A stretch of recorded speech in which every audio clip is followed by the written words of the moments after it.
People don't trust the government. People are nervous. Wow. Talk about a heavy hitter, right? That's a direct quote setting the tone for a recent Sky News broadcast. And honestly, it's the absolute perfect anchor for our explainer today. I'm so thrilled you're here with us. We are taking a fascinating and entirely neutral look under the hood of political media. Specifically, we're going to examine how a multi-front case gets built against a sitting government.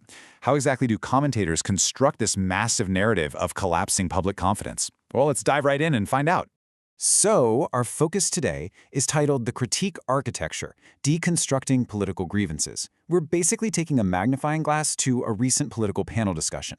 And look, we're not here to take sides or debate the politics. We are here as focused learners to dissect the strategy itself. We want to figure out how these commentators take seemingly totally unconnected issues and weave them together into one singular, incredibly powerful argument about government failure. To pull this off, the broadcast relies on 4 distinct pillars. We've got Pillar 1, the housing market squeeze. Pillar 2, military fitness and identity. Pillar 3, prioritizing veteran support. And finally, Pillar 4, debating cultural protocols. Let's kick things off with Pillar 1, the housing market squeeze. Right out of the gate, the panel grounds their whole argument in some pretty harsh financial realities. They point out that weekend auction clearance rates have absolutely plummeted to a 6-year low. And get this, the median house price in Melbourne?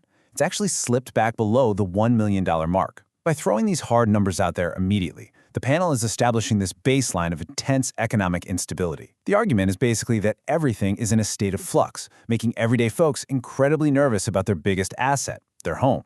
But here's where it gets really interesting. Notice how they turn a government policy into a negative narrative. The commentators take direct aim at interventions that were literally designed to help young buyers, specifically these 5% deposit schemes. The panel argues that because we've got high interest rates and low rental yields right now, these well-intentioned schemes are actually functioning as a trap. The idea is that buyers are going to end up paying way more in loans and interest than the house is even worth, essentially pushing them straight into negative equity. So they're framing a government assistance program as something that actively hurts the exact people it was supposed to protect. And to really hammer this point home, the panel draws this incredibly sharp contrast between government targets and the reality on the ground. On one hand, they highlight a budget commitment for a 1.3 million increase in migration, which they frame as the absolute #1 driver of housing demand. But on the flip side, they claim that exactly zero out of 21 monthly targets under the National Housing Accord have actually been met. By holding up these massive immigration numbers against 0 promised homes being built, the panel synthesizes this narrative of total, absolute administrative failure. Okay, moving on to Pillar 2, military fitness and identity. So, the broadcast takes this massive pivot. We go straight from domestic economic anxiety right into national defense. This shift is sparked by a Freedom of Information report from the Daily Telegraph about the Australian Defence Force, or ADF. The claim here is that physical fitness testing in the military now has differing standards based on identity. Specifically, they state that someone born biologically male but who identifies as trans can actually elect to take a different fitness test, rather than the standard biological male one. For the panel, they aren't just talking about gym requirements here. They're presenting this as a critical, glaring vulnerability in our military readiness. Which brings us to this incredibly forceful declaration from the broadcast's guest, a former soldier, who said the role of the ADF is to fight in and win our wars, not partake in social experiments. It's striking language, right? The commentators are using this to argue that identity politics have somehow infiltrated the armed forces. Their contention is that in a life-or-death combat scenario, personal identity just goes out the window, and military leaders need to be laser-focused solely on combat readiness, instead of rolling out different identity protocols. Their proposed solution to all this? Absolute uniformity. The panel firmly demands a return to a single, universal fitness standard for all military personnel, completely regardless of identity or gender.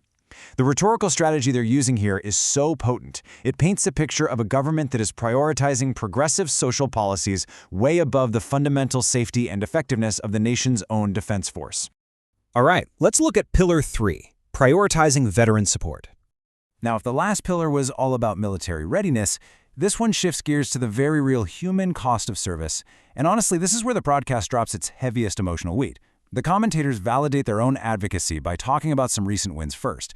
They celebrate securing 3 years of funding for the Invictus Games, which is an amazing adaptive sports program they actually credit with saving lives. They also highlight a victory in reinstating funding for psychiatric beds for veterans. But then, they immediately pivot to the ongoing fight, specifically a demand to lift what they see as a highly restrictive $5,000 funding cap. They're basically contrasting these hard-fought small victories against what they portray as a massive systemic failure to truly prioritize our veterans. To really make this point land, the guest drops a devastatingly heavy emotive anchor. He says, "That weight is nothing compared to the weight of a coffin of a friend of mine because they can't get themselves out of a hole."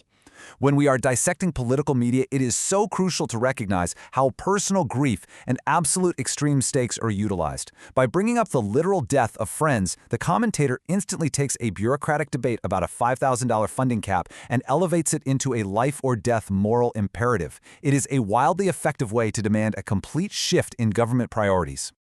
Finally, we arrive at Pillar 4, debating cultural protocols. So think about this journey. We've gone from housing to military standards to veteran care, and now we are suddenly diving into contemporary institutional culture. The trigger for this final critique is a specific statement from the Australian Human Rights Commission, the AHRC. The commission stated that promoting anti-welcome to country agendas and denouncing the presence of indigenous flags is a prominent driver of increased racism. Now watch what the panel does here. They take this institutional stance and completely flip it on its head, using it as ultimate proof that government bodies are just wildly out of touch with everyday Australians. Let's break down the panel's rapid-fire rebuttal because they really go on the offensive here.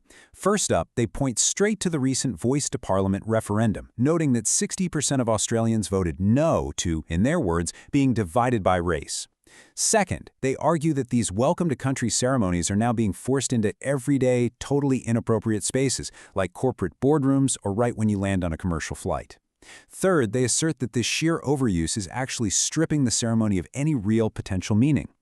And lastly, they propose that the national anthem should just be used instead to foster national unity. Basically, they are framing the AHRC's anti-racism stance as an elitist attempt to force an official religion onto a public that just isn't having it. To lend some serious legitimacy to this cultural critique, the panel brings in a very specific piece of anecdotal evidence. The guest talks about a recent visit to Palm Island for a historic citizenship ceremony, literally the first one ever done in an Aboriginal community, and he points out that neither the local mayor nor the Indigenous Council performed a welcome to country or acknowledgement of country. They just got right on with the ceremony. This anecdote is strategically dropped to argue that, hey, even within Indigenous communities, these protocols aren't always deemed strictly necessary, which in turn validates the panel's whole frustration with how ubiquitous these ceremonies have become in corporate and urban Australia. And that brings us to the end of our breakdown, leaving us with one absolutely vital question to ponder. How do modern political narratives successfully weave disparate issues like housing deficits and cultural ceremonies into a single, cohesive architecture of critique? Just think about the sheer ground we cover today. We started with very real housing market anxiety, transitioned over to the safety of our military, touched on the incredibly raw nerve of veteran suicide, and then ended up with frustration over corporate cultural protocols. If you look at them individually, these are completely separate issues. But when they are strategically woven together in the kind of media we just analyzed, they create this relentless, multifaceted narrative. It's designed to leave the viewer with one single, undeniable conclusion: a complete collapse in government trust. It's honestly a masterclass in modern media architecture. Thank you so much for joining me for this deep dive. Always keep questioning how the narratives around you are built, and I'll see you next time.